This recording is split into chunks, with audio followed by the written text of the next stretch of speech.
माहिष्मती में हुई छल, करना है विरोध, शांत करेंगे सुलांझू अपना क्रोध, लेंगे पितृ हत्या का प्रतिशोध, जो कहलाएगा कालकेय का प्रतिशोध। पहले भाग में आपने देखा कैसे कालकेय की मृत्यु पर इनकोशी साम्राज्य पर मातम छाया।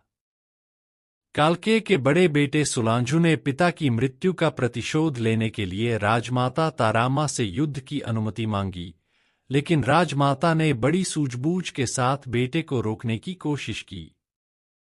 सुलांझू का क्रोध शांत होने का नाम ही नहीं ले रहा था और तारामा ने सुलांझू को नजरबंद करने का हुक्म दिया ताकि सुलांझू कोई गलत कदम न उठा ले। राजमाता चाहती थीं कि जब सुलांझू का गुस्सा ठंडा हो जाए तब फिर से बातचीत कर सकें। अब आगे ये है कलावती बाई, कालकेय की मझली रानी। एक तरफ जब बड़े बेटे सुलांझू और उनकी मां बड़ी रानी तारामा के बीच कालकेय की मृत्यु का प्रतिशोध लेकर मतभेद शुरू हुआ, तो दूसरी तरफ यह संवाद मझली रानी कलावती बाई तक पहुंच गया। रानी माँ की जय हो। बोल चीनू, क्या समाचार है? माँ गजब हो गया, माँ गजब हो गया। चारों ओर मातम छाया है और तू चीनू इतना खुश, कौन सा गजब हुआ? राजमाता तारामा ने अपने ही बेटे सुलांझू को नजर कैद करने का आदेश दिया है माँ। सुलांझू और नजरबंद, वह भी राजमाता तारामा द्वारा, क्यों?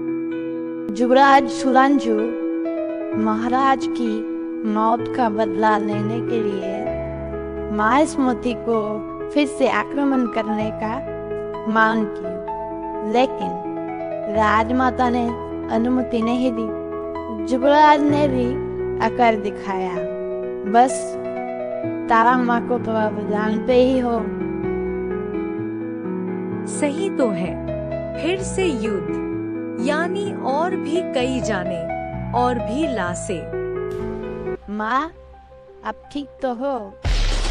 आपकी सालों पुराने सपने, उम्मीदें सब भूल गए? ठीक कैसे रह सकती हूँ चीनू? अचानक महाराज की मृत्यु। लेकिन हाँ, तूने जो खबर सुनाई, पुरस्कार तुझे मिलेगा। जिंदगी भर बड़ी रानी को हटाकर उनकी जगह लेने की ख्वाहिश रखने वाली कलावती बाई को अंधेरे में अचानक उम्मीद की किरण नजर आने लगी। लेकिन महाराज तो अब नहीं रहे। राजगद्दी पर बैठेगा कौन? क्योंकि मझली रानी का कोई बेटा नहीं था। एक बेटी थी जिसकी शादी जमींदार के बेटे के साथ हो चुकी थी। मन में छोटा सा उम्मीद था कि बेटी को पूरे साम्राज्य का उत्तराधिकारी बनाए, लेकिन बड़ी रानी का बेटा सुलांझू सबसे बड़ा भी और पुत्र संतान भी।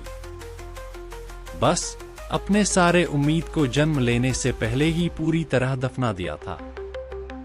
अभी यह गुप्तचर द्वारा दी गई खबर से सालों पुरानी बुझी हुई मशाल जैसे आग पकड़ ली। अब तू सुन चीनू। हाँ रानी माँ। पहरेदारों की नजर से बचकर सुलांझू से मिलने का कोई बंदोबस्त कर सकती क्या? कोशिश करती हूँ रानी माँ। दुख तो था कि महाराज नहीं रहे, लेकिन महाराज की इस तरह से मौत ने मां बेटे के बीच जो कमजोर पल उत्पन्न किया, कलावती बाई उसी को चिंगारी से आग बनाने की साजिश करने लगी। यह तो हमारे लिए सुनहरा मौका है। अब समय आ गया है कि हम इस अवसर का पूरा लाभ उठाएं। महाराज की मृत्यु ने हमें यह मौका दिया है। हमें इस आग को और भड़काना होगा ताकि बड़ी रानी और सुलांझू के बीच की खाई और गहरी हो जाए। हाँ, हमें बहुत सावधानी से कदम उठाने होंगे। योजना के अनुसार चीनू और कलावती बाई ने युवराज से मुलाकात करने के लिए दासी का भेष बदला और युवराज के कक्ष में पहुंच गई।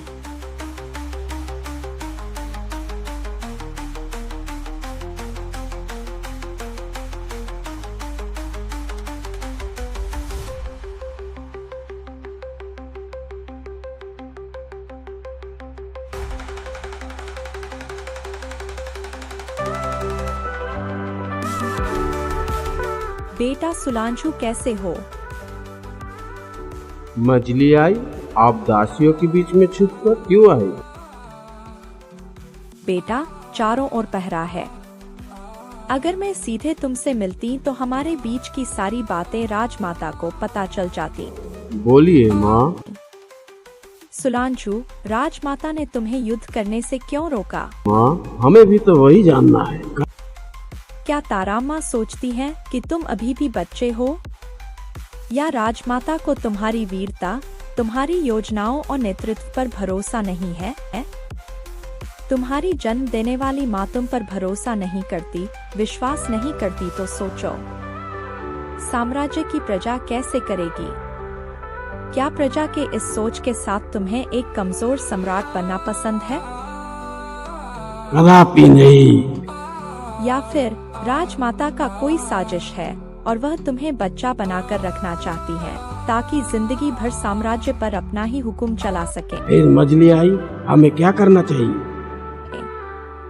इतिहास गवाह है, ऐसे ही वीरों को जब अपनों ने ही रोकना चाहा, उन्होंने उस रास्ते की कांटे को ही हटा दिया। माँ, आप किस तरह इशारा कर रही है? राजमाता की हत्या? सुलांझू, तुम सही सोच रहे हो। इससे ही पता चलता है कि तुम सम्राट बनने के योग्य हो गए हो। इसे ही कहते हैं राजा की नीति, यानी राजनीति। अगर यही एक रास्ता है तो मैं इसे अपनाने के लिए तैयार हूँ, लेकिन हमें इसे बहुत ही सावधानी से करना होगा। बिल्कुल सुलांझू, हमें योजना बनानी होगी और अपने सबसे वफादार सैनिकों को इस काम के लिए चुनना होगा। अब समय आ गया है कि तुम अपने शत्रुओं को मुंहतोड़ जवाब दो और अपने पिता की मृत्यु का बदला लो। मछली रानी ने अपनी जाल बुनना शुरू कर दिया, सुलांझू को भी शामिल कर लिया।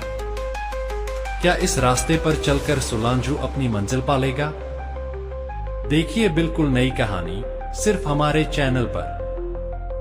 हमारे चैनल को सब्सक्राइब जरूर करें।